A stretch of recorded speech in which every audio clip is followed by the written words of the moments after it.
Bismillahirrahmanirrahim. Assalamualaikum warahmatullahi wabarakatuh. Selamat malam dan salam sejahtera untuk semua.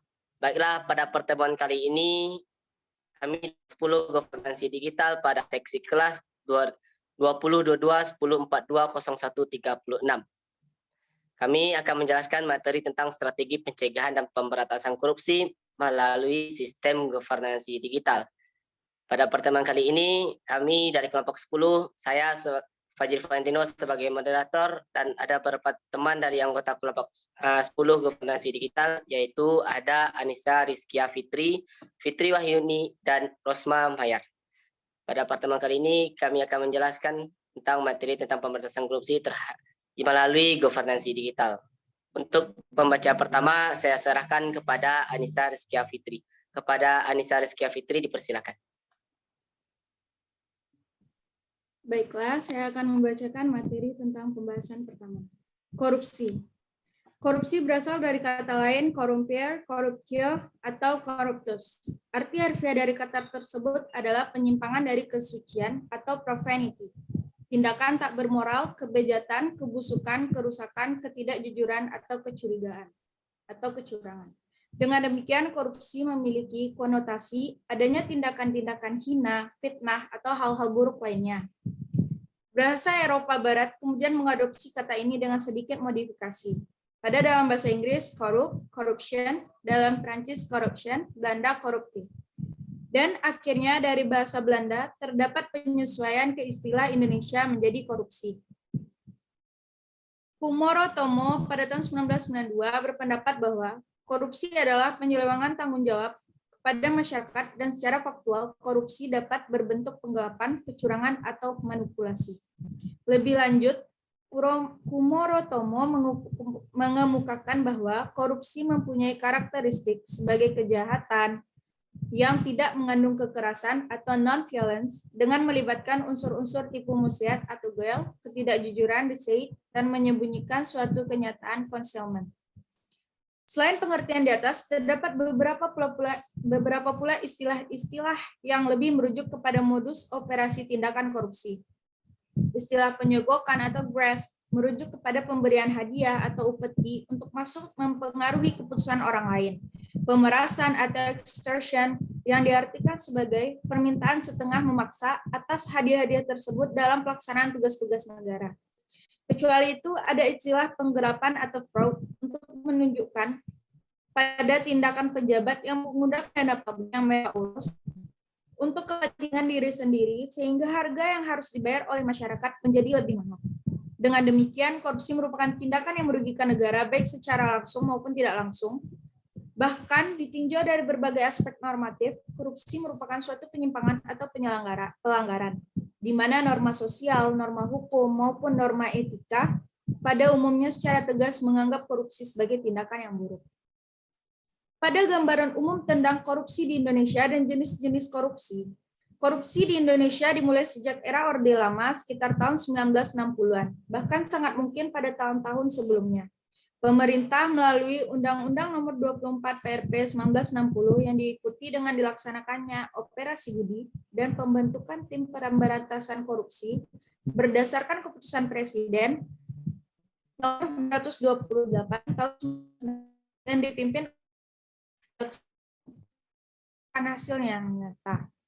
Pada Orde Baru muncul Undang-Undang Nomor 3 Tahun 1971 dengan operasi tertib yang dilakukan Komando Operasi Pemulihan Keamanan dan Ketertiban atau Komkaptib.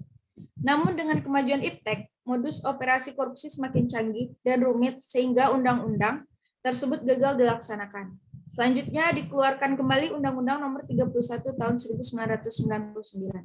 Upaya-upaya hukum yang telah dilakukan pemerintah sebenarnya sudah cukup banyak dan sistematis. Namun korupsi di Indonesia semakin banyak sejak akhir tahun 1990 saat negara mengalami krisis politik, sosial, kepemimpinan, dan kepercayaan yang pada akhirnya menjadi krisis multidimensi. Gerakan reformasi yang menumbangkan rezim Orde Baru menuntut antara lain ditegakkannya supremasi hukum dan pemberantasan korupsi, kolusi, dan nepotisme atau KKN. Tuntutan tersebut akhirnya dituangkan di dalam ketetapan MPR nomor MPR tahun 1999 dan Undang-Undang Nomor 28 tahun 1999 dengan penyelenggaraan negara yang bersih dan bebas dari KKN. Menurut Undang-Undang Nomor 20 Tahun 2001 tentang pemberantasan tindak pidana korupsi, ada 30 jenis tindakan yang bisa dikategorikan sebagai tindak korupsi. Namun secara ringkas, tindakan-tindakan itu bisa dikelompokkan menjadi: yang pertama adalah kerugian keuntungan negara, yang kedua suap menyuap atau istilah lain sogokan atau pelicin, yang ketiga penggelapan dalam jabatan, yang keempat pemerasan, yang kelima perbuatan curang, yang keenam benturan kepentingan dalam pengadaan, yang ketujuh gratifikasi atau pemberian hadiah. Ada beberapa fenomena yang terjadi di fenomena korupsi di Indonesia. Fenomena umum yang biasanya terjadi di negara berkembang, contohnya Indonesia, adalah yang pertama, proses modernisasi belum ditunjang oleh kemampuan sumber daya manusia pada lembaga-lembaga politik yang ada. Yang kedua, institusi-institusi politik yang ada masih lemah disebabkan oleh mudahnya oknum lembaga tersebut dipengaruhi oleh kekuatan bisnis atau ekonomi, sosial, keagamaan, kedaerahan, kesukuan, dan profesi, serta kekuatan asing lainnya. Yang ketiga, selalu muncul kelompok sosial baru yang ingin berpolitik, namun sebenarnya mereka tidak ada yang mampu. Yang keempat, mereka hanya ingin memuaskan ambisi dan kepentingan pribadinya dengan dalih kepentingan rakyat atau kepentingan bersama. Sebagai akibatnya terjadilah runtutan peristiwa atau akibat dari fenomena korupsi tersebut. Yang pertama, partai politik sering inkonsisten atau pendirian dan ideologinya sering berubah-ubah sesuai dengan kepentingan politik di saat itu. Yang kedua, muncul pemimpin yang mengedepankan kepentingan pribadi daripada kepentingan umum atau khalayak ramai. Yang ketiga, sebagai oknum pemimpin politik, partisipan dan kelompoknya berlomba-lomba mencari keuntungan material dengan mengabaikan kebutuhan rakyat atau kebutuhan orang banyak. Yang keempat, terjadi erosi loyalitas kepada negara karena menonjolkan penumpukan harta dan kekuasaan. Dimulailah pola tingkah para korup yang dimana mereka memupuk kekayaan dan tidak melakukan pengajuan berapa banyak kekayaan yang mereka miliki. Yang kelima, sumber kekuasaan dan ekonomi mulai terkonsentrasi pada beberapa kelompok kecil yang menguasainya saja. Derita dan kemiskinan tetap ada pada kelompok besar atau masyarakat yang ada di Indonesia. Yang keenam, lembaga-lembaga politik digunakan sebagai dui aliansi, yaitu sebagai sektor di bidang politik dan ekonomi dan bisnis, dan tidak hanya berfokus kepada satu sektor saja, sehingga mereka banyak melakukan hal-hal yang di luar peraturan yang ada. Yang ketujuh, kesempatan korupsi lebih meningkat seiring dengan semakin meningkatnya jabatan dan hierarki politik kekuasaan. Baiklah, saya kembalikan kepada moderator.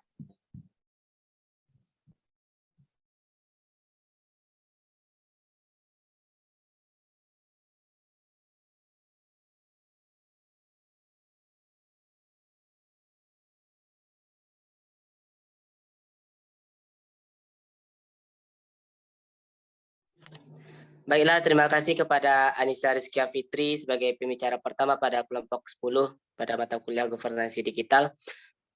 Untuk selanjutnya kepada pembaca kedua, itu saya serahkan kepada Fitri Wahyuni. Kepada Fitri Wahyuni, dipersilakan. Baiklah, saya akan melanjutkan materi dari rekan saya. Selanjutnya, kebijakan pemerintah dalam pemberantasan korupsi.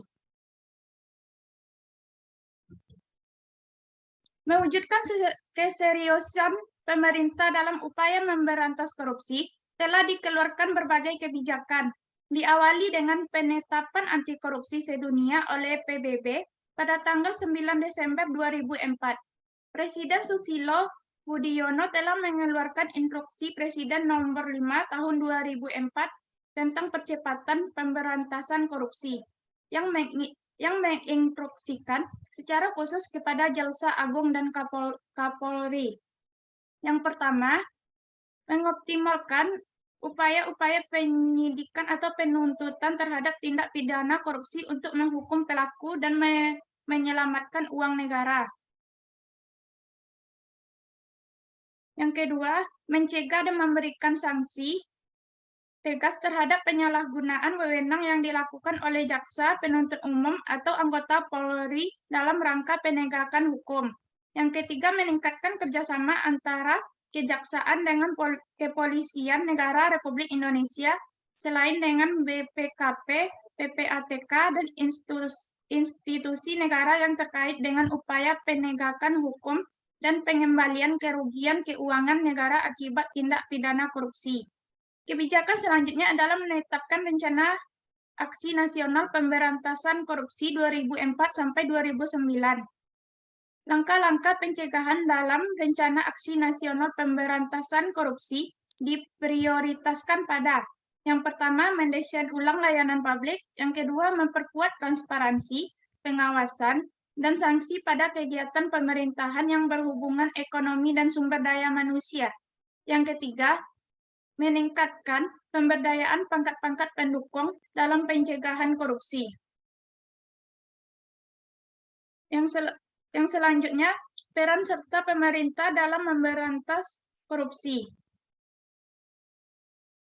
Partisipasi dan dukungan dari masyarakat sangat dibutuhkan dalam mengawali upaya-upaya pemerintah melalui KPK, Komisi Pemberantasan Korupsi, dan aparat hukum lain. KPK yang ditetapkan melalui Undang-Undang Nomor 30 Tahun 2002 tentang Komisi Pemberantasan Tindak Pidana Korupsi untuk mengatasi, menanggulangi, dan memberantas korupsi, merupakan komisi independen yang diharapkan mampu menjadi martir bagi para pelaku tindak KKN. Adapun agenda KPK adalah sebagai berikut. Yang pertama, membangun kultur yang mendukung pemberantasan korupsi. Yang kedua, mendorong pemerintah melakukan reformasi public sector dengan mewujudkan good governance. Yang ketiga, membangun kepercayaan masyarakat. Yang keempat, mewujudkan keberhasilan penindakan terhadap pelaku korupsi besar. Yang terakhir, memacu aparat hukum lain untuk memberantas korupsi. Baiklah, saya kembalikan kepada moderator. Baiklah, terima kasih kepada Fitri Wahyuni sebagai pembicara kedua. Untuk selanjutnya itu kepada pembicara ketiga, mungkin saya serahkan kepada Rosma Mayar. Kepada Rosma Mayar, dipersilakan.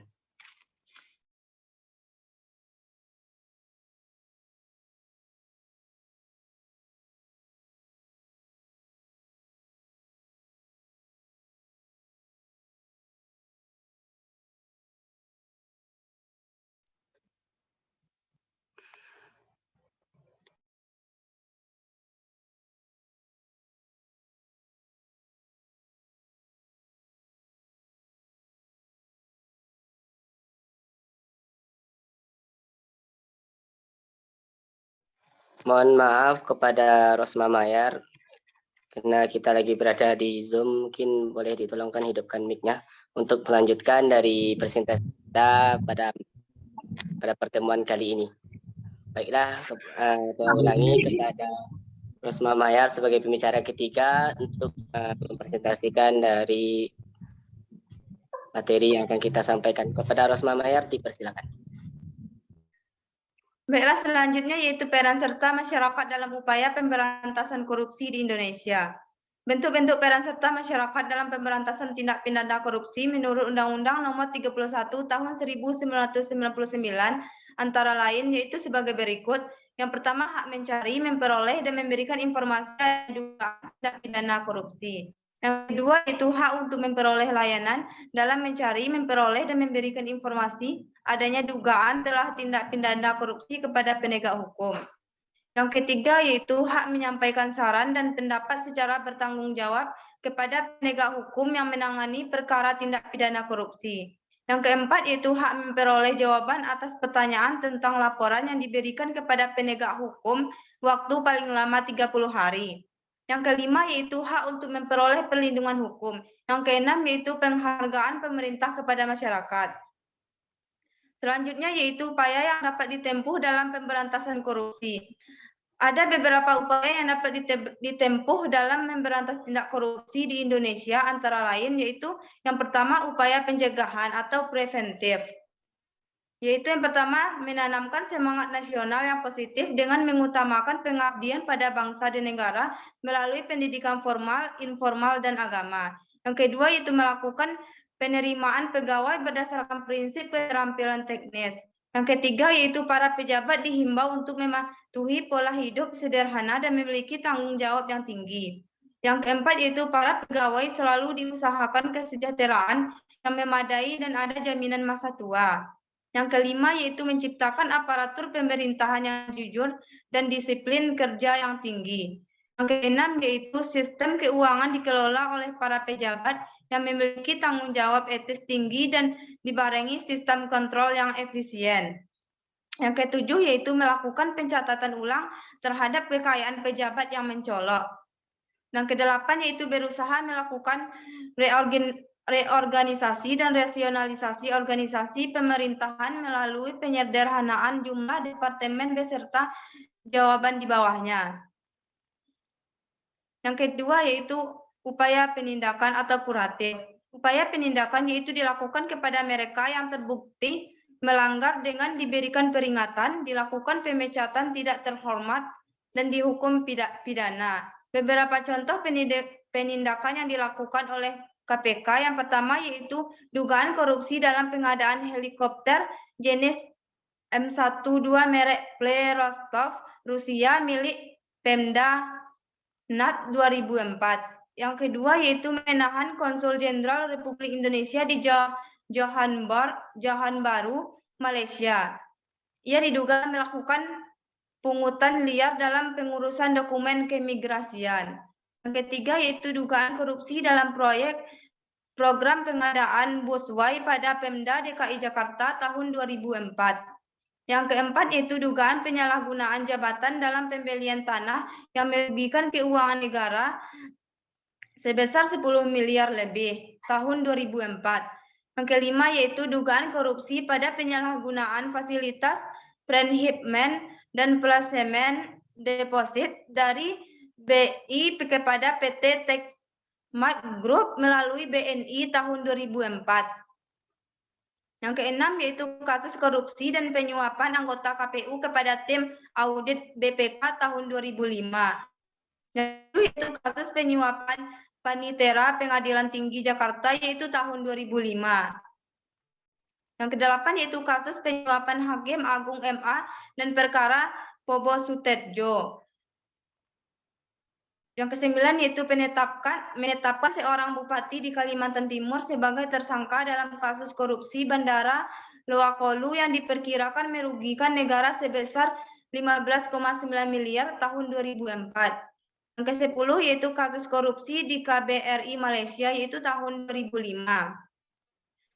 Yang ketiga yaitu upaya edukasi masyarakat atau mahasiswa. Yang pertama yaitu memiliki tanggung jawab guna melakukan partisipasi politik dan kontrol sosial terkait dengan kepentingan publik. Yang kedua yaitu tidak bersikap apatis dan acuh tak acuh. Yang ketiga yaitu melakukan kontrol sosial pada setiap kebijakan mulai dari pemerintahan desa hingga ke tingkat pusat atau nasional. Yang keempat yaitu membuka wawasan seluas-luasnya pemahaman tentang penyelenggaraan pemerintahan negara dan aspek-aspek hukumnya. Yang kelima yaitu mampu memposisikan diri sebagai subjek pembangunan dan berperan aktif dalam setiap pengambilan keputusan untuk kepentingan masyarakat luas. Yang keempat yaitu upaya edukasi atau LSM, Lembaga Swadaya Masyarakat. Yang pertama yaitu Indonesia Corruption Watch adalah organisasi non-pemerintah yang mengawasi dan melaporkan kepada publik mengenai korupsi di Indonesia dan terdiri dari sekumpulan orang yang memiliki komitmen untuk memberantas korupsi melalui usaha pemberdayaan rakyat untuk terlibat melawan praktik korupsi. Yang kedua yaitu Transparency International adalah organisasi internasional yang bertujuan memerangi korupsi politik dan didirikan di Jerman sebagai organisasi nirlaba, sekarang menjadi organisasi non-pemerintah bergerak menuju organisasi yang demokratis. Sekian, saya akan kembalikan kepada moderator. Baiklah, terima kasih kepada Rosma Mayer sebagai pembicara ketiga. Untuk saya sebagai pembicara keempat itu saya langsung sendiri, itu Fajri Valentino, untuk melanjutkan materi pada pertemuan dan presentasi kami kali ini. Masuk kepada poin I, tentang upaya-upaya yang harus dilakukan dalam pemberantasan korupsi di Indonesia. Poin pertama, dengan memperhatikan faktor-faktor yang menjadi penyebab korupsi dan hambatan-hambatan yang dihadapi dalam pemberantasannya. Dapatlah dikemukakan beberapa upaya yang dapat dilakukan untuk menangkalnya, yaitu ada menegakkan hukum secara adil dan konsisten sesuai dengan peraturan perundang-undangan dan norma-norma lainnya yang berlaku. 3. Menciptakan kondisi birokrasi yang ramping, struktur, dan kaya fungsi. Penambahan atau rekrutmen pegawai sesuai dengan kualifikasi tingkat kebutuhan, baik dari segi kuantitas maupun kualitas. Poin keempat, optimalisasi fungsi pengawasan atau kontrol, sehingga komponen-komponen tersebut betul-betul melaksanakan pengawasan secara pragmatis dan sistematis. Selanjutnya poin kelima, mendayagunakan segenap suprastruktur politik maupun infrastruktur politik dan pada saat yang sama membenahi birokrasi sehingga lubang-lubang yang dapat dimasuki tindakan-tindakan korupsi dapat ditutup. Poin keenam, adanya penjabaran rumusan perundang-undangan yang jelas sehingga tidak menyebabkan kekaburan atau perbedaan persepsi di antara para penegak hukum dalam menangani kasus-kasus korupsi. Poin ketujuh, semua elemen termasuk aparatur negara, masyarakat, akademisi, dan beserta wartawan harus memiliki idealisme, keberanian untuk mengungkapkan penyimpangan-penyimpangan secara objektif, jujur, kritis terhadap tatanan yang ada disertai dengan keyakinan penuh terhadap prinsip-prinsip keadilan. Poin yang terakhir yaitu poin ke-8, yaitu melakukan pembinaan mental dan moral manusia melalui khotbah-khotbah dan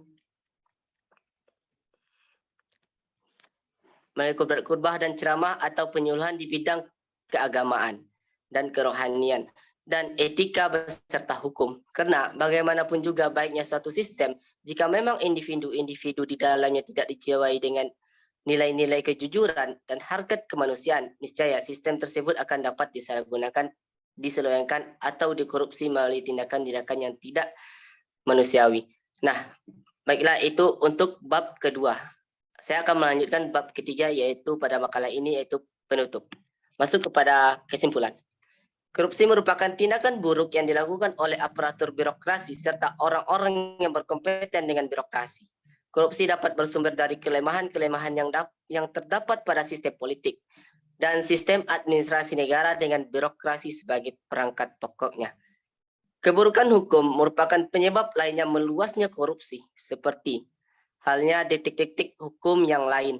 Delik hukum yang menyangkut korupsi di Indonesia masih begitu rentan terhadap upaya pejabat-pejabat tertentu untuk membelokkan hukum menurut kepentingannya. Dalam realita di lapangan, banyak kasus untuk menangani tindakan pidana korupsi yang sudah diperkarakan, bahkan terdakwa pun sudah divonis oleh hakim, tetapi selalu bebas dari hukuman. Itulah sebabnya kalau hukum yang ditetapkan tidak drastis, upaya pemberantasan korupsi dapat dipastikan gagal. Meski demikian, pemberantasan korupsi jangan menjadi jalan tak ada ujung, melainkan jalan itu harus lebih dekat ke ujung tujuan. Upaya-upaya untuk mengatasi persoalan korupsi dapat ditinjau dari struktur atau sistem sosial, dari segi yuridis maupun segi etika atau akhlak manusia.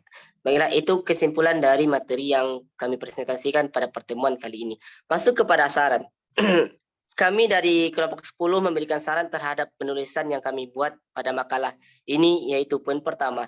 Ada 2 poin yang kami sajikan sebagai saran pada pertemuan kali ini. Poin pertama, perlu dikaji lebih dalam lagi tentang teori upaya pemberantasan korupsi di Indonesia agar dapat informasi yang lebih akurat. Poin kedua, diharapkan para pembaca setelah membaca makalah yang kami tulis ini mampu mengaplikasikannya di dalam kehidupan sehari-hari. Itu terkait tentang saran yang kami berikan pada makalah untuk dipresentasikan pada pertemuan kali ini. Baiklah, telah sampainya kepada bab penutup juga kesimpulan dan saran, maka sampai disitulah pada presentasi kami dari kelompok 10 ini terkait tentang pada materi pada pertemuan kali ini. Saya sebagai moderator pada pertemuan kali ini mohon undur diri. Assalamualaikum warahmatullahi wabarakatuh. Waalaikumsalam warahmatullahi wabarakatuh. warahmatullahi wabarakatuh.